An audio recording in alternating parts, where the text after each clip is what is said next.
Makawang lang ang kaugmaon nga maabot sa usa ka katilingban kung sa hulga sa sunog dili mahupay ang kahingawas katawhan. Mao nga subay sa Presidential Proclamation 115-A, gilansang ang paghandom sa buwan sa paglikay sa sunog matag Marso. Dili igo ang mga fire stations, fire trucks o mga bombero nga naa matawag sa panahon nga may kayo nga muulbo. Matud pa ni Fire Marshal Raul Bustanino, dili kaya sa tanang bombero ang pagresponde kung magdungan ang mga kalayo. Ang pagpahimutang sa unang response ang gikinahanglan bansayon sa mga kabalayan. Mao nga may fire extinguishers. Aduna kini daghang mga klase, depende sa matang sa sunog nga iresponde.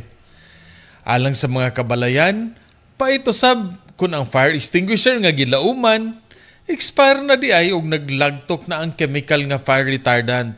Mao nga pahinumdom sa Bureau of Fire Protection, inspeksyonon permi ang fire extinguisher. So taon ang pressure basin sa pagpaong sa sunog, sayo kining mo surrender. Depende gina sa sa pag-maintain nato sa fire extinguisher kay kani fire extinguisher gyud is pressurized na siya.